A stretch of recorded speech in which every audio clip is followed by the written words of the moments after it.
What's going on, Sterling? So today we're going to be talking about the plans for the future of the Firebird as far as the engine goes. Because as you know, it has a tired old 305 that has some torque but like 0 horsepower in it. So we're going to be swapping it for a different engine. Very unconventional swap, but we'll bring you guys this way so we can show you the motor going into it. Don't judge my way I'm holding it. We don't have an engine stand for it right now, but this is a GM Vortec 4.2 liter. Some of you guys may have heard of this engine. It was in like the early 2000s, Trailblazers and Envoys and stuff. It makes, I believe stock they make 270 horsepower and torque, which is a big improvement over the 305 in the Firebird. They're not very commonly swapped into things because GM didn't really have a lot of like performance for them, but fun fact, when GM made this engine, they actually made a twin turbo version of it that they never actually ended up putting in anything because they just ended up making the Trailblazer SS with the LS in it. So these engines were actually built pretty decently from the factory, and there's a small community of people out there who boost them and are getting like 500-600 horsepower out of them on stock internals. I got this one for the low price of free. I got it off just basically Facebook Marketplace. So even if this one's blown and we end up having to get a different one, free is still free. So, but it turns over, it has good compression, so I'm not worried about that. Sneak peek of the next video of this engine. This is a custom oil pan that we've been fabricating for it, which is an inline 5 oil pan extended. The next video will be about this oil pan and also the pickup. Our plans in the future are we're going to throw it in naturally aspirated for now. We don't know what transmission we're using yet, probably whatever one was designed for it because it's a stock engine. The stock transmission should be fine. Then in the future we're going to 5-speed swap it with, it's the same transmission used in the Mark III Supra. You can get the bell housing that actually bolts to the 5-cylinder, you just need a custom flywheel, whole bunch of stuff there. We're going to be doing a transmission swap, drive shaft swap, differential swap, and then boosting it with a nice spoolie boy as we do.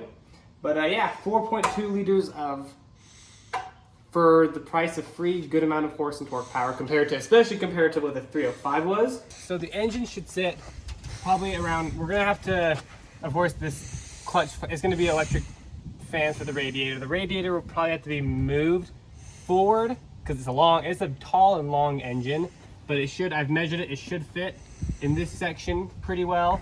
And then the transmission should bolt up to the, should relatively bolt in actually because it's 4L60E, which I know I'm gonna have 4 neutrals. I don't care. It'll work. It'll be a lot cheaper than trying to do all this stuff for now. But they should. 4L60Es basically bolt into 3rd gens with a few modifications, which is another reason why I'm going with just the 4L60E. Again, I know 4 neutrals or 5 actually. But anyway, it'll be what it is. And then we will have more torque and more horsepower, and in the future, of course, we'll be 5-speed swapping it, as I said. And that'll be that. And then, of course, we're gonna have to figure out, you know, radiators gonna have to be. We're gonna have to find a radiator that flips around, which means custom radiator mounts. The LS, or we're gonna be using an LS throttle body with it because the stock throttle body is drive-by-wire, and we want a cable-driven throttle body. So it's gonna, just right off the bat, the engine's gonna have a little bit bigger of a throttle body. We're going to be using some later Vortec 4.2 parts like the ignition coils and whatnot as well to get better spark. This whole swap is very controversial because you're putting an inline 6 into an American muscle car, but I mean everyone LS swaps a 3rd gen, and I've only ever seen one other example of the 4.2 in a 3rd gen, which was a Camaro. And so I figured, you know what, let's go for a, you know, inline 6 in an American car because that's not very common, especially in newer vehicles. Okay, so on this we're going to be doing kind of a JDM, you know, turboed inline 6, very classic JDM thing to do. By JDM I just mean like Japanese style, you know. You know, it's going to have an engine twice the size of the 300. More than twice. But I mean, you know, we're going to do I found this body kit for it, which kind of looks cool, kind of looks cool. We'll have to do some modification to it, of course, but you know. And then there'll be little buddies with i6s. There'll be inline 6 buddies, and then eventually there'll be turboed inline 6 buddies. But the 300's a little bit lighter. It is a gonna little be a little bit. bit, yeah, By like lighter. couple hundred pounds. Yeah, the 300 is gonna be a couple hundred pounds lighter. One nice thing about the Vortec 4.2 is it's all aluminum. So given the displacement, it's fairly light, and it does have a VVT on the exhaust cam, which we'll play with that in the future. But I mean, this engine here, she's tired. She does burnouts, but she's tired. You step on the gas and it feels like you're driving a forklift. To be honest, that's how it feels.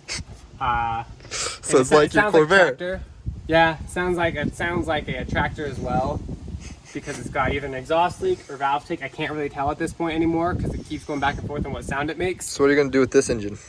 I might sell it to a buddy, might rebuild it and sell it, might just sell it on websites of Facebook Marketplace or something like that. Who knows? Maybe we'll end up putting it in the shifter car. I'm kidding. But I mean, this engine's gonna be kicking for a little bit longer. We are gonna be doing, when the 300's running, we'll be doing some comparisons between the 305 and the RB20, of course, we've got to. But after that, this engine's coming out and we're gonna be throwing in the Vortec 4.2. You excited? Yeah, it's gonna be really fun, especially because it's the engine that Vortec. The guy got it from a dealership that was pulling out of a vehicle. I don't know the exact story. Point is, apparently that Vortec over there has around 80,000 miles on it, which isn't too bad. Not as good as the RB20 with 60-ish thousand miles, but you know, it's not bad. So it should be, and they're actually fairly reliable. I mean, I've done a lot of research on these engines, and a lot of people say that they're reliable, and again, good community of people out there that boost them and drag race them, but it's definitely, I mean, it's going to be, you know, completely custom engine mounts. When we do the 5-speed swap, it's going to be completely custom transmission mounts, completely custom drive shaft.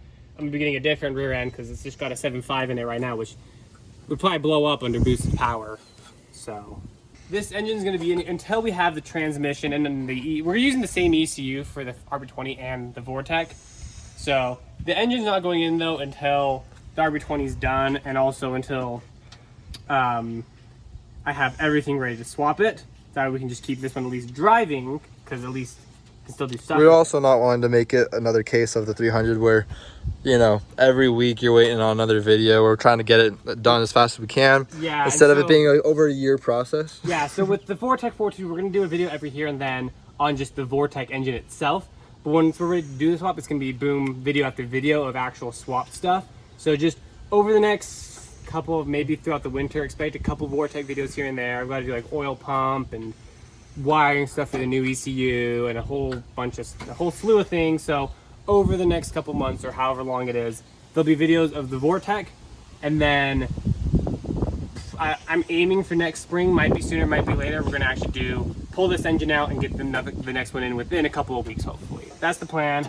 And I mean, we'll be doing other stuff while we're at it, like pulling the rest of the AC system out, because I'm not gonna have AC. You know, we're gonna be redoing the coolant system, of course. We're gonna have to get a different radiator, you know, custom mount the radiator in and whatnot. I'll keep the coolant reservoir, of course, but that's a new coolant reservoir right there. Well, I can tell, you know, like that sticker looks so old.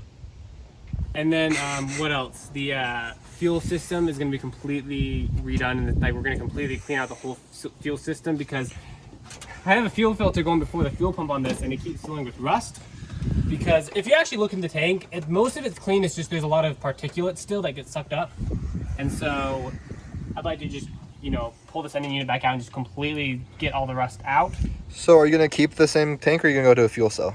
I might go to a fuel cell. I don't know yet. It kind of depends on how I decide. Because it's got like, the tank on this isn't actually the biggest of tanks. It's only like a 14-gallon, I think, which given the size of the car is actually kind of small, given the 300 has a 17-gallon tank in it. But which I had to drain out after it was completely full. Yeah, that was fun for you. I wasn't there for that, but you know, follow us.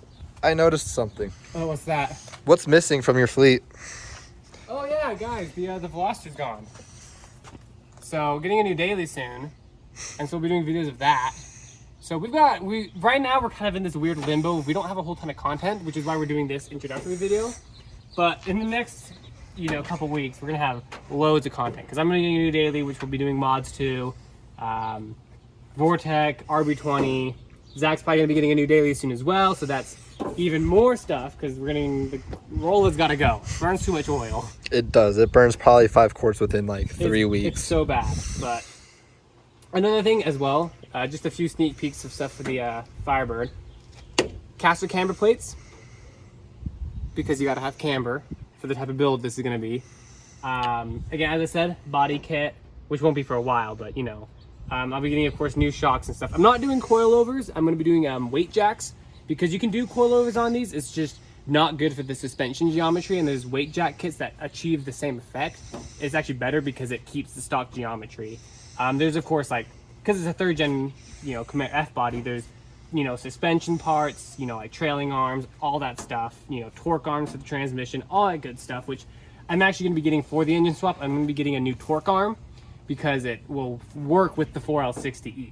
That is the, that's what's going on with the Firebird. Right now, I mean, I've just been driving her around lately, and again, she's slow. But again, I mean, you can do a burnout. Also, I mean, because he sold his daily, it's between this or the truck. It's either the truck or the Firebird, and the truck, it gets like maybe 1 mile per gallon better, but it also uses diesel, which is more expensive. Neither of them have air conditioning, but who needs that?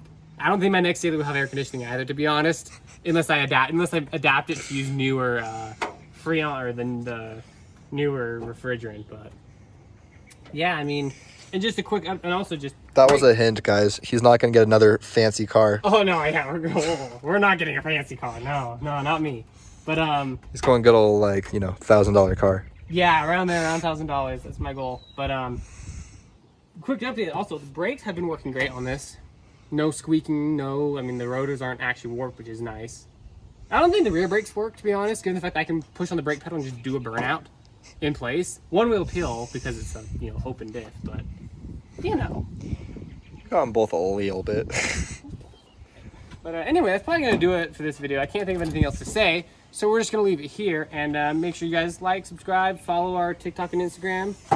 And yeah, you know, we'll see you guys next week.